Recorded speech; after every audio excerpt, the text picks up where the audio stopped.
And the placard, I've been carrying it for a week. A lot of people found it a bit aggressive.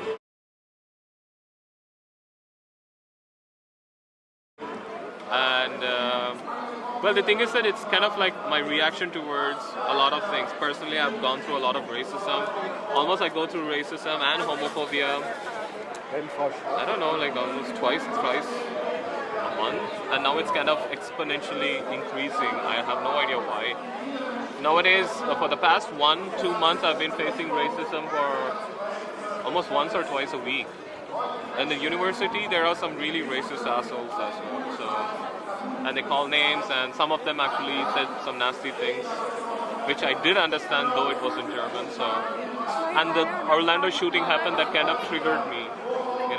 Triggered me to like fight against all this. At least for me and for everyone around me, like me. People who are of color or people who are queer, who want to be just themselves. I just wanted to revolt against that a bit. Because it's so shocking that people are okay. When someone spits on you or someone says something, they're like, oh, Shada, that's sad, okay. And then they're like, oh, I'm so sorry for you, and they're okay with that. And they're like, what to do? Their assholes exist. But when they carry a placard saying that you're an asshole, you're a racist, you're a homophobe, you're a bigot, dubis and fanatica, and then it's so shocking, that they're like shocked immediately. And I'm like, why is it so shocking when I do this, but it's okay when it's tolerated when someone spits on me because of my color? Why? That's my question. What would happen if you use bad words in India? Well, they'll judge me. They'll judge me. They'll just judge me. And they always do that. Well, in India it's like this. The education system is so stuck up. They don't let girls and guys sit together.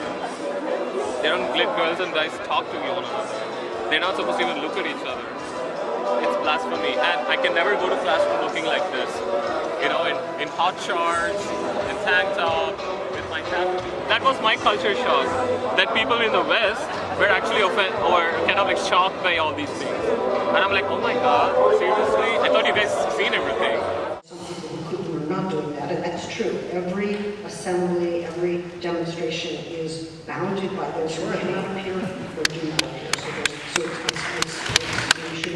We shouldn't romanticize it. On the other hand, it seems to me that the eviction movements, that the movements against precarity... I don't fit in my state, my country where I'm from. I don't fit in there. I had problems getting along with other men because for them I was not the conventional man.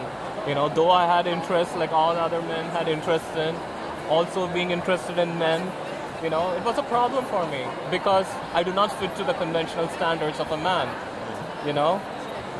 And a lot of men who are unconventional, who seem to be a bit eccentric, also force themselves into, being this conventional alpha male, crotch grabbing, tit wanking, man.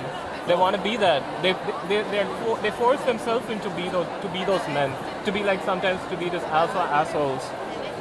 They do that. They force themselves because of peer pressure, and in that way they are vulnerable. Their masculinity is so fragile. You can just like crush them like that. You can say something like, oh my God, girls do that. And they'll be like, fuck, no, that's it. He's gone. His masculinity is challenged. He's like broken. His manliness is broken. And the rest of the people around him are going to jump on him. They're like bloodhounds, sniffing out for anything that's unmasculine or unconventional so they can jump on. People are showing up.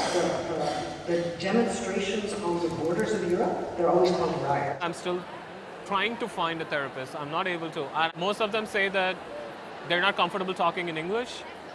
And if they want to talk, I have to wait a year.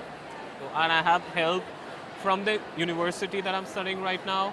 And they have come back to me and said that it's very hard for them to find someone for me. Maybe it's easier to find someone who speaks German, but I'm not conversant in German. How am I going to express myself? How are they going to understand? What can I say? All I can say is that ich bin kaputt. Meine Kopf ist kaputt.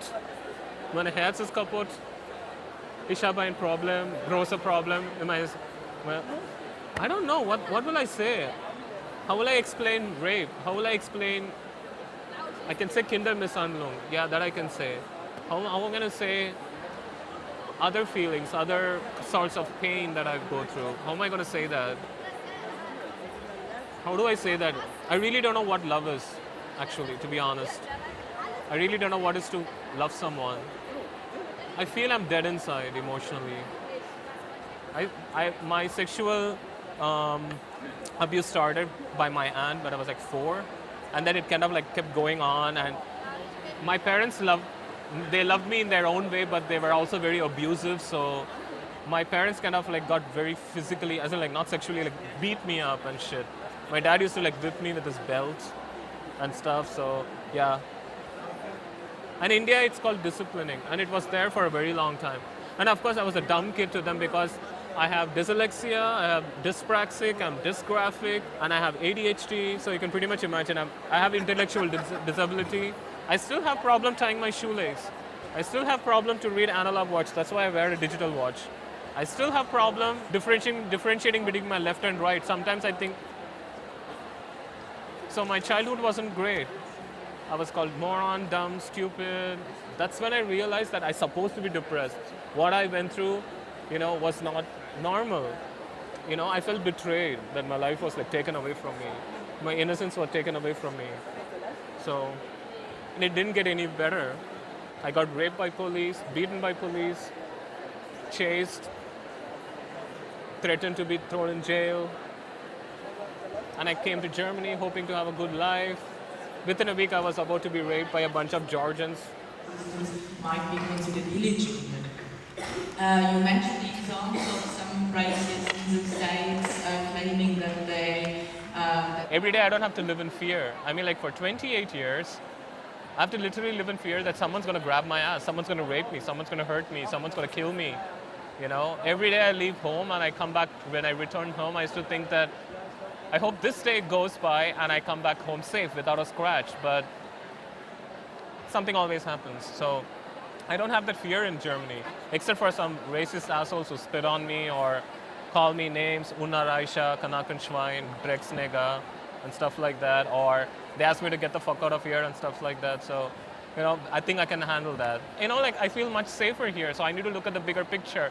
At the same time, I'm going to contradict myself because for all the shit that's going on around on what happened to me, I think complaining about smaller things makes me much more human and normal. Because I try to complain about small things like, oh shit, I missed food. Oh shit, I forgot to, I don't know, wash my hair. Something, bitch about something really trivial so that the bigger things in my life, the bigger shit in my life doesn't seem so big.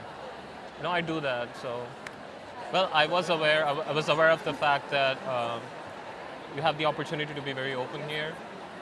You can have a relationship with someone and, people won't cringe, people won't complain.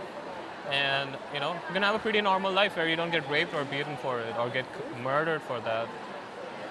The shock that I had was that how people are supportive and they literally celebrate the relationship. I live with my boyfriend in a very small village. And there people constantly compliment us when they see us together. They're like, oh, you guys make such a cute couple, you're so cute together, stuff like that. In India, I'll be murdered for that. Yeah, for me, that was a culture shock. Because I only seen that on TV, on videos, I only read about them.